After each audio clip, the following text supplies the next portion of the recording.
Lucky newscasters, Laura, are not just getting one edition today, but two after your Nicola Sturgeon scoop. It's never enough. So you might have seen on the BBC, different platforms on your phone or wherever, or if you've been watching the telly or listening to the radio, that we did a full-length interview with Nicola Sturgeon, her first proper interview since her husband pled guilty to stealing £400,000 from the SNP. What we're doing this Sunday is we've put the whole interview, 55 minutes, in the newscast feed. So you can listen Really to worth that. listening to. Yeah, and there's all sorts of stuff in there. We couldn't fit it all in on the telly. So if you're someone that's really interested in her, or you've been following the story really carefully, or you're just kind of fascinated, the full conversation is there for you in your feeds. So what we're going to do this afternoon with me and you, and also with Henry at home, is talk about, I suppose, the headlines and the highlights and give you a bit of analysis. On this episode of Newscast. Hello, it's Laura in the studio. And it's Joe Pike in the studio. And hello, it's Henry at home. So, Joe, I'm feeling a bit knackered, frankly. So give us a recap of how we got to this place. Well, it's been a story over many years. There were, 5, 6 years ago, questions about the SNP's finances. Different parts of this story. Firstly, concerns that money that had been given for an independent referendum campaign fund were not in the account. So questions raised by people in the party and some on the ruling NEC about that. But separately, more recently, and we're talking probably 3 or 4 years ago, questions about Peter Murrell's role running the party. He was the chief executive for, about 20 years, appointed by John Swinney, who's now the First Minister, was the leader, somebody who knew Peter Murrell as a schoolboy.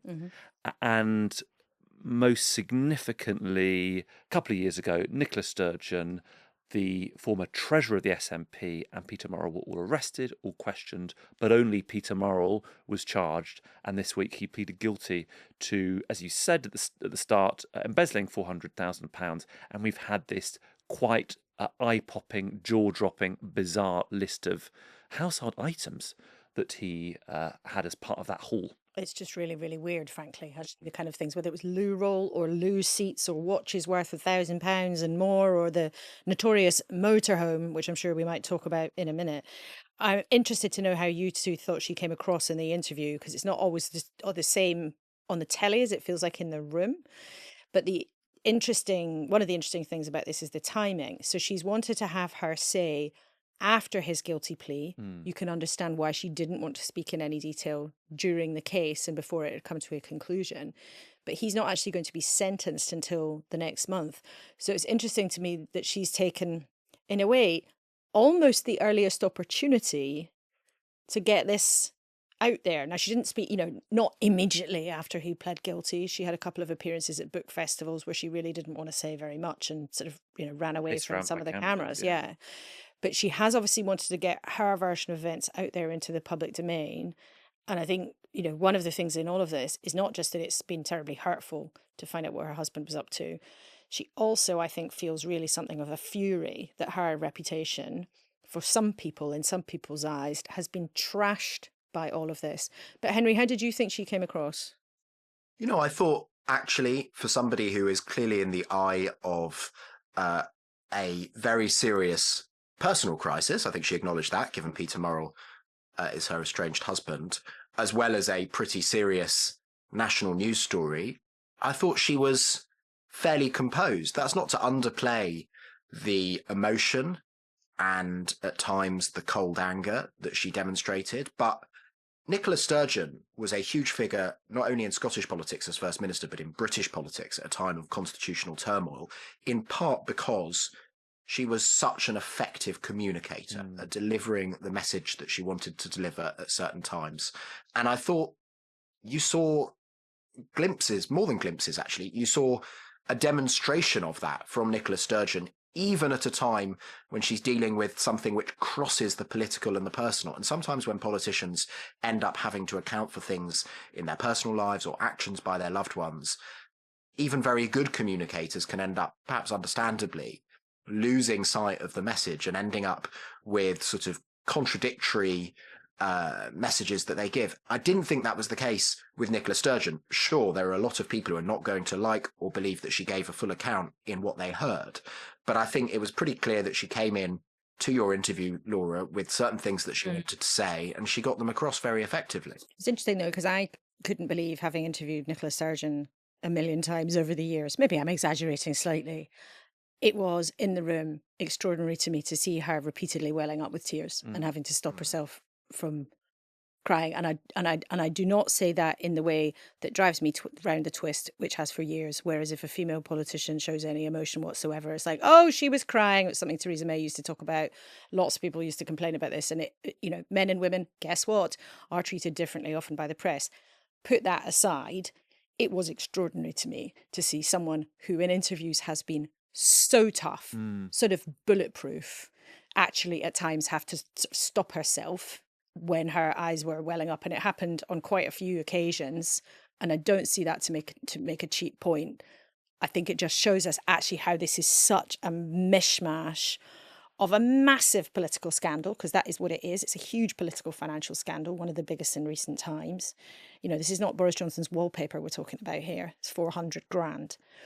But mix that with what is also a very difficult human story for someone, frankly, who's really famous, and it was fascinating to see her. Should we just go through some of the headlines of what she actually said, if people have not yet listened to our whole 55-minute conversation? Shall I start? Someone's given us a list, which is very, very helpful. So she said she feels like she's serving a sentence for a crime that she didn't commit, having to do that in the full public glare. She told me she feels she's been humiliated, and there was a real kind of sense of what she feels is injustice, that she's taken so much hassle on this. I had her reputation attacked, even though the criminal element of this was down to him. And I think there was a vacuum this week, which is why she's jumped in here and sat down and spoken to you, Laura. And in that vacuum, where, yes, there were a couple of tweets and Instagram posts setting out her position, and she did have a couple of words to reporters at book festivals when she was being doorstepped. But in that vacuum, she admitted she has been humiliated. She's been on the front page of the Daily Record newspaper, being depicted as Manuel. I know nothing is the sort of image of her, and it is humiliating. She is a butt of jokes. And as Mimir mentioned on your show today, Laura, that poll in the Sunday Times showing only 20% of people believe she didn't know. And I think after watching that, certainly on the point of were you aware of the items, she gave a case that some people might see as convincing. I think the problem, and we'll go through some of the other headlines, the problem is on her leadership of the party and the party's finances. She didn't seem to want to take much responsibility. No, and that is the difficult thing, is the private and the public. So privately, in her private life, she was very clear. She basically says, I was at work all the time.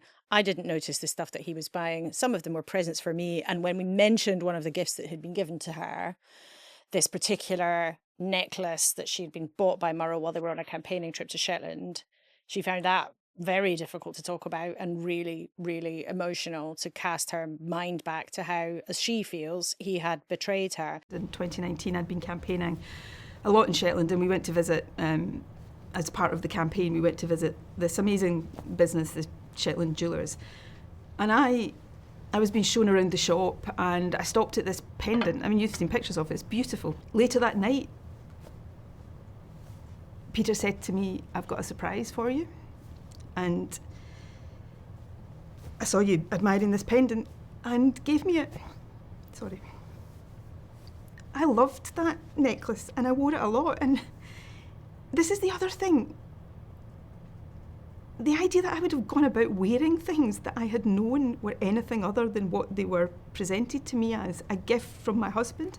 And to then find out that these were gifts given to me that he bought with the party's money causes a level of, I don't know, pain, bewilderment. I don't know, I'm not sure. I'm going to try. I'm just not sure I will ever properly come to terms with that. But time and again, she was absolutely adamant that she knew absolutely nothing. She basically didn't notice. where we get then to the question of her job as the leader of the party, that means that she was one of the party officers. That means she had a technical and specific responsibility to monitor the accounts. When I asked her about that, she was like, well, what about the motorhome? Well, I didn't think anything of it. It didn't stand out to me, this entry line of tens of thousands of pounds for motor vehicles. What about when there was a drop of £300,000 one year in the party accounts? She didn't particularly recall that. And you make the point as well in your Yeah. interview. You say you were sort of depicted, maybe accurately, as a micromanager in government.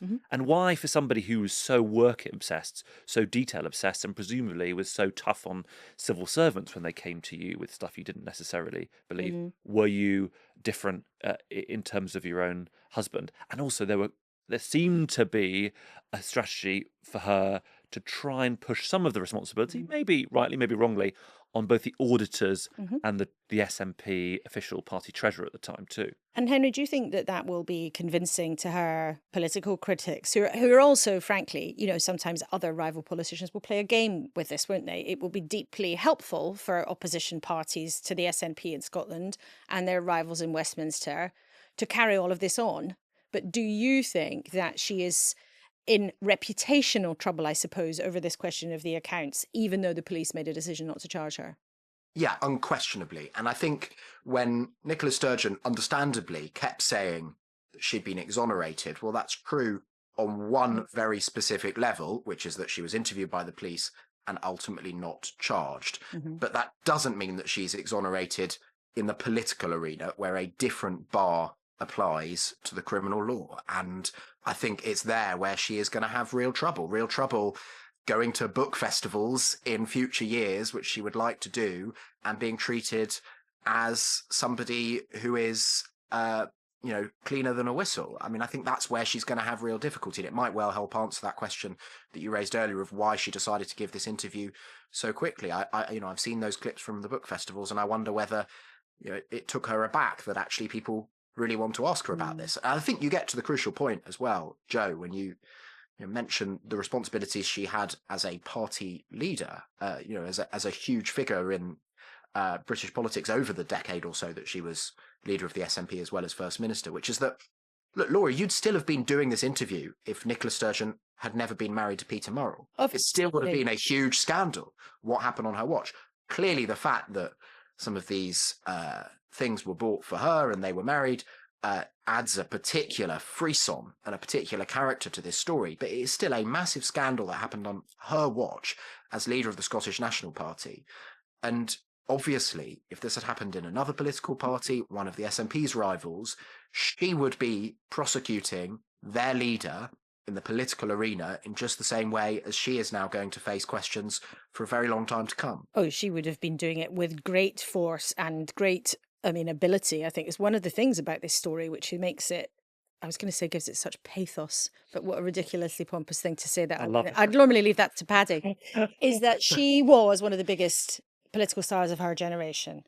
And her political career has ended with massive and profound embarrassment. And how did public shame. How did it end? One thing that she sort of nodded to there, but maybe caught herself. I couldn't work out in the longer version. Newscasters will have maybe able to listen back and give their sort of thoughts.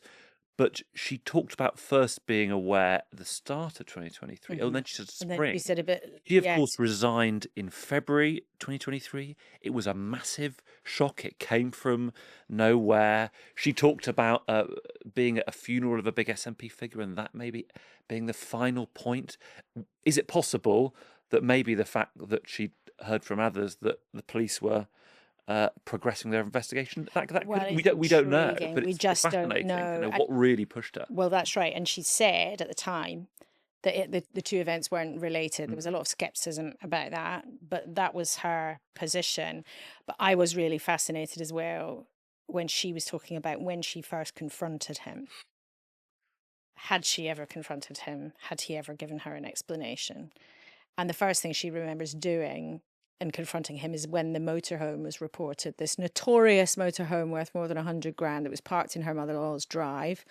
Although she explained really for the sort of first time in detail that actually it was parked slightly round the corner, so she didn't notice it. Could have been the neighbours was her sort of excuse. My mother or my mother and father-in-law's house has a driveway in front of their house where we would park our car, and then we'd go into the house. Where the motorhome was round the side of the house, which is not immediately visible in the way that we went into the house. And it's between their house and the next door neighbour's house. Now, I genuinely don't have any conscious memory of seeing that motorhome. If I saw it, I probably would have assumed it was a neighbour's. My mother and father-in-law were in their mid-80s. I would have just not, it wouldn't have crossed my mind it was theirs. And it would never have, why would it have crossed my mind that it was the SNP's, that Peter had bought it? The motorhome has taken on, I think, the same sort of status as, Boris Johnson's wallpaper, hasn't it? The motorhome, subject of memes, subject of people sort of poking fun at it. But this isn't funny. This was hundreds of thousands of pounds. And there's an unresolved question, too, about whether or not in this case, but whether or not Peter Murrell was using taxpayers' money, too, as part of his spending. We don't really know about that, but there are questions being asked about taxpayers' money because, fun fact, political parties are given a certain amount of money, short money as it's known, dependent on how big they are. Theoretically, because political parties should have some cash for the public good so they can exist and work on policy and help the sort of democratic system. But if there is to be a Westminster inquiry or a Scottish Parliament inquiry, that I think would be one of the areas that they'll go after. And Pat McFadden today, the Working Pension Secretary, who's a MP from Scotland, although he doesn't represent a Scottish constituency, he was quite clear he'd like to see an inquiry. It's interesting what happens in terms of Holyrood, because of course the SNP are far more powerful at Holyrood. Yes. Want to block one at the moment, but that could lead to a Westminster inquiry where they have one seat of, I think, maybe 10 or 11 people, where therefore the opposition to the SNP will be far stronger. Yes. And therefore that could be a bit more awkward. So why don't you just get it done in Holyrood and have more control over who appears and what happens? We will see. But I think either way, I think there is probably going to be some form of inquiry, whether it's in the Scottish Parliament or in the Houses of Parliament in Westminster, or maybe even in both. Who knows? All sorts of fun. And two more court appearances as well. Firstly, you've got the appearance where maybe the narrative around Peter Murrell's offending will come out. What we don't know too much about yet is the sort of cover-up. People talk about how he covered up, but we will get more details, presumably. And then there's a sentencing. And what will his defence lawyer say in mitigation? What was going through his head? What is the explanation for all of that? And we don't know. I thought Pat McFadden's declaration that there should be an inquiry sort of guarantees that this story drags on for sure in ways that will be very uncomfortable for Nicola Sturgeon way beyond the sentencing.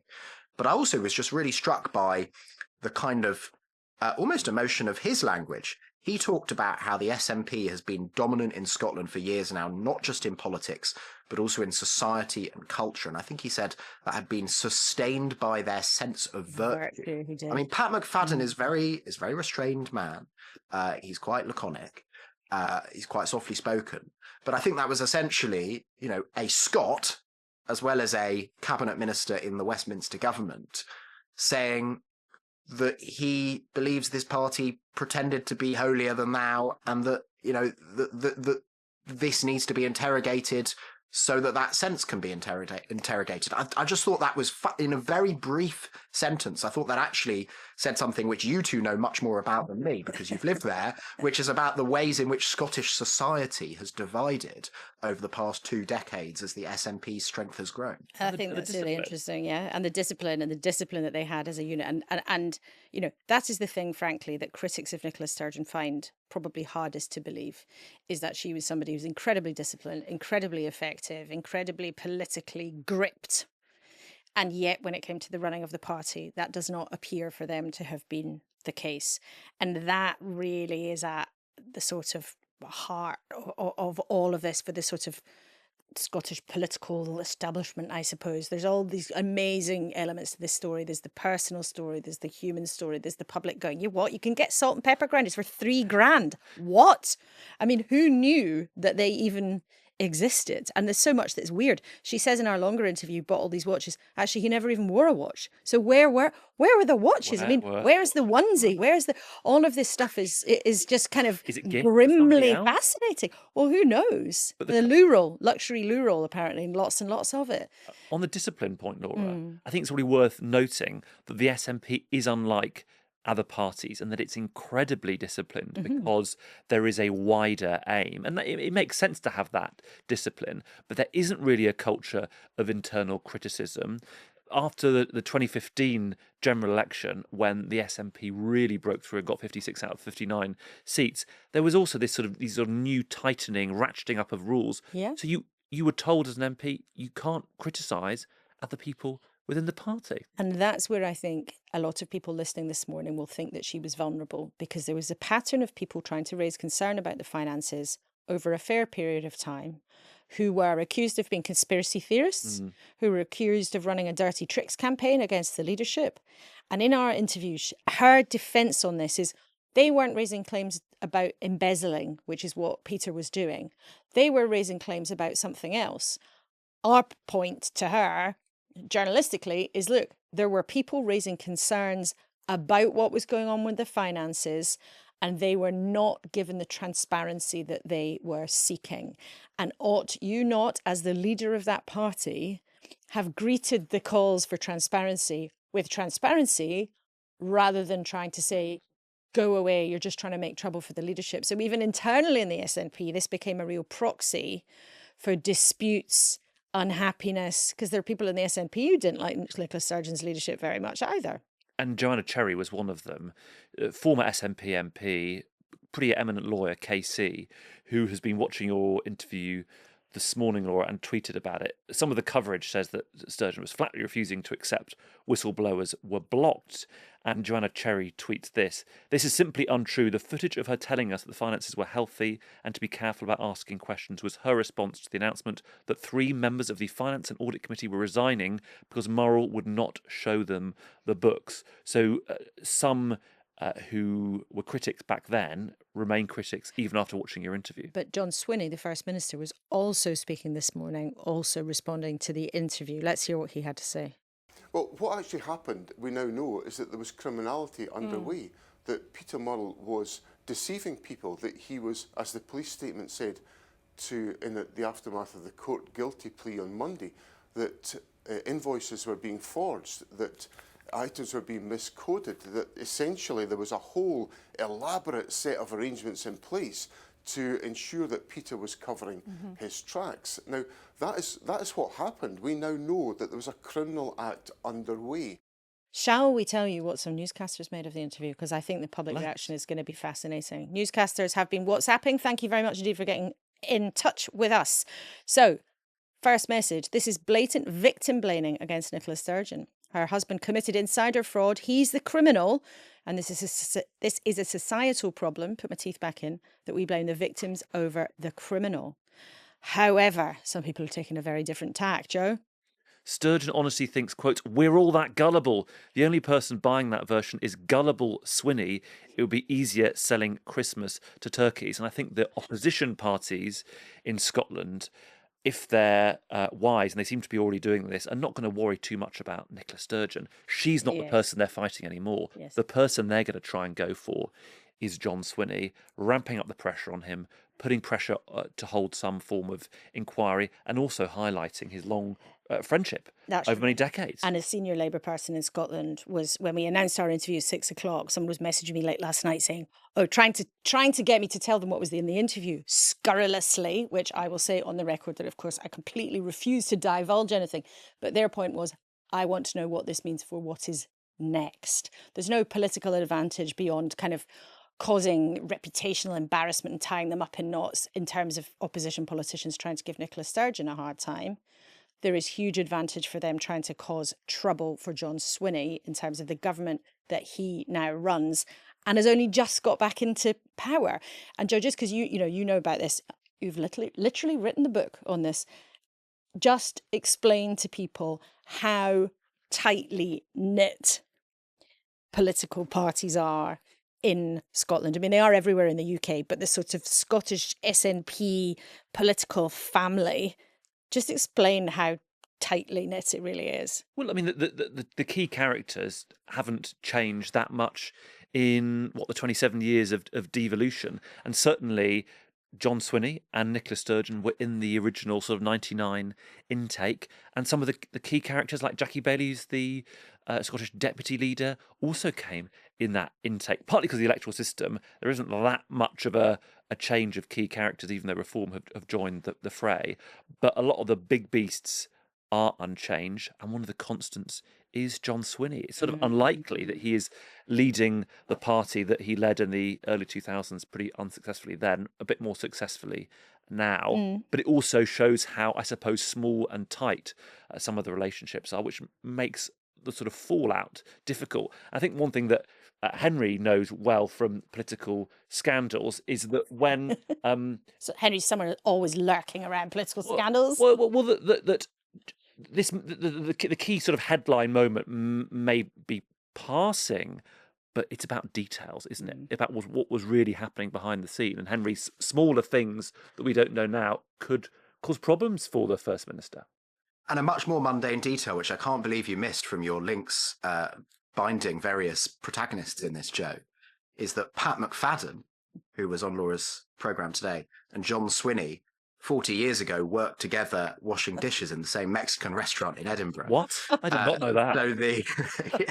So it's true. So the Scottish political set, who are turning on each other in various configurations over this, have all known each other for a very, very long time. And it does just add to the sort of sense of human drama to what is fundamentally a story about crime now. And it's not often we say that about political scandal. No, it really isn't. And just to be fair about this, it should also be said that you have cabinet ministers now, and former Conservative cabinet ministers too, who will tell you stories about how they got drunk together when they were at their student political conferences and all of those things. This is not just about Scottish politicians all knowing each other terribly well, but as Scotland is a smaller country, there is something particularly sort of tightly bound about all of this. But Henry, you've taught me a fun fact about Pat McFadden and John Swinney. Excellent trivia, and we'll be sure to ask them all about it next time. I wonder if either of them ever broke any dishes.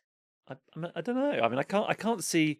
Yeah, You'll have to have him back on and hold him to account for his dishwashing skills, Laura. Come on. But I love all of this. It's like last week, Alan Milburn told us he got sacked from his first job as a paper boy because he couldn't get out of bed when he was 14 and a boy in Benwell in Newcastle. And what is it about Mexican restaurants? Wasn't Granita a Mexican restaurant, or did that become a Mexican restaurant later? Granita, there was the famous Blair Brown pact over who would be able to wear the crown. Of course, first Tony Blair and then Gordon Brown, so cross for many years afterwards because allegedly Tony Blair went back on the Granita Pact. And wasn't it a sort of modern British restaurant? I think it became Mexican. Henry will know this better, and then became something else. I think it's. Well, firstly, That's on a post of the Arsenal parade today, but also, so we can ask Mikel Arteta to check it out for us. But I think it's been demolished or redeveloped, but it did become a Mexican restaurant. You're right, Joe. There we are. Well, if anybody knows what it is now, do let us know. Newscasters, you're always very good at getting in touch. Answers on a postcard. You can listen to that full interview, and it's 55 minutes. I think it is worth it. But Nicola Sturgeon is an incredible communicator. So do listen to the full version if you'd like to, or you can watch it on iPlayer or YouTube. And Henry, just give us a look ahead, or Joe, give us a look ahead. What's coming in the next couple of days? Well, the government, which is still led by Sir Keir Starmer, I think that's an important clarification to make at the moment, given, as you guys recounted yesterday, the sort of essays being offered up by various pretenders to the throne and former occupants of the throne in the case of Tony Blair. So I think we'll see Keir Starmer trying to get back on the front foot. Parliament hasn't been sitting for a week, and there'll be this is a government just in the early stages of the second session of its parliament, so it's got all sorts of important legislation, but I think we will be right back into the scene of one of Sir Keir Starmer's, by his own admission, biggest political errors as Prime Minister, because at some point this week, the government is going to publish loads and loads and loads of documents related to all the communications that Peter Mandelson had with various cabinet ministers, various officials while he was UK ambassador to the US. And there is lots in there that people in government are making no bones about, it's going to be very embarrassing for some of the people involved. Oh dear. It's going to be fascinating. Well, we will see. There'll be plenty for Adam and everyone else to talk about on Newscast in the coming days. Joe, it's been lovely having you. Thank you. Lovely to see you. Lovely to chat. Very nice to have you while Paddy's off on his adventures. Thank you to everybody for being with us this Sunday afternoon. And Adam will be here tomorrow, I believe. I'm not being told not in my ear. Adam will be here tomorrow. Well, I'll just say that with great confidence. Adam Fleming will be back here with you tomorrow after his adventures in Hay. And me and Paddy will be back with you next week on next weekend's issues of Newscast.